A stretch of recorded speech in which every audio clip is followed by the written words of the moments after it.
नमस्कार Odisha TV news को आपन को स्वागत। एबे पीएम किसान को नहीं एक बड़ खबर सामना को आसी।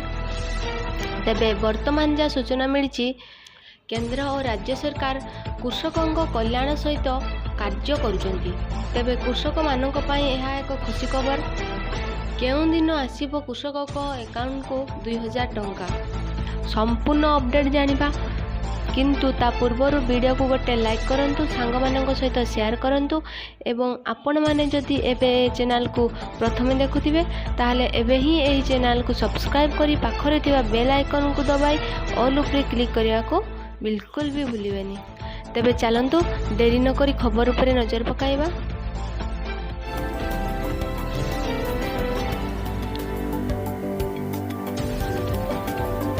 केंद्र और राज्य सरकार कृषकों कल्याण सहित कार्य करुचंती। एही क्रम रे अनेक योजना कार्यकारी हेउची एवं अन्नदाता मानक सहित छिड़ा होइछंती। एहार एक अंश भाव में केंद्र सरकार प्रधानमंत्री किसान योजना आनी कृषक मानक आर्थिक सहायता प्रदान करुचंती। किंतु वर्तमान समय रे एही स्कीम उपरे एक बड़ अपडेट सामना को आछि। 2029 मसीह केंद्र सरकार एक उच्चभिलाषी प्रधानमंत्री किसान योजना आरंभ करथिले। सही दिन ठारू कृषक माने फसल सहायता भाव में वार्षिक 6000 टंका प्रदान करुचंती। कृषक माने एपर्यंत एही योजनार लाभ ग्रहण करुचंती। चाषी को दिया जाइथिबा 6000 टंका को 3टी किस्ती रे चाषी अकाउंट रे जमा करुचंती सरकार। एप्रिल, जुलाई, अगस्त, नवेम्बर, डिसेम्बर, मार्च मध्य प्रत्येक किस्ती रे एकर पिछा 2000 हार रे केंद्र सरकार एही आर्थिक सहायता प्रदान करुछि। एही परिप्रेक्षी रे प्रधानमंत्री मोदी निकटरे पीएम किसान पांठीर 18तम किस्ती प्रकाश करिसेंती। एही टंका 5 अक्टोबर 2024 रे कृषकों अकाउंट रे जमा करा जायतिला। फसल सहायता पई 2000 चाषी अकाउंट रे जमा करा जायतिला।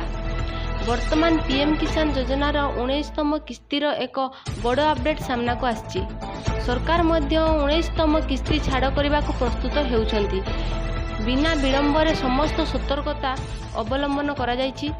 सर्वशेष सूचना अनुसार 2025 फेब्रुआरी मासरे 19तम किस्ती टंका रिलीज हेबो बोली जणा पड़िछि। जदि यह हुए पीएम किसान योजनार लाभ पाइबा पाई कृषक मानक पाई केवाईसी अपडेट करने आवश्यक। एथिपाई आपण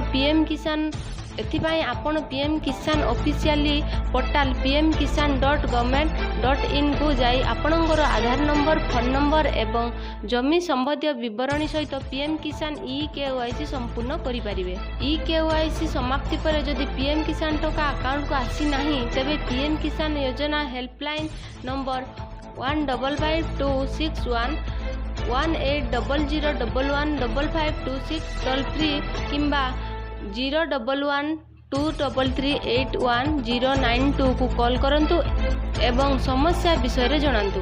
सेठारे तुरंत समाधान मिलिबो।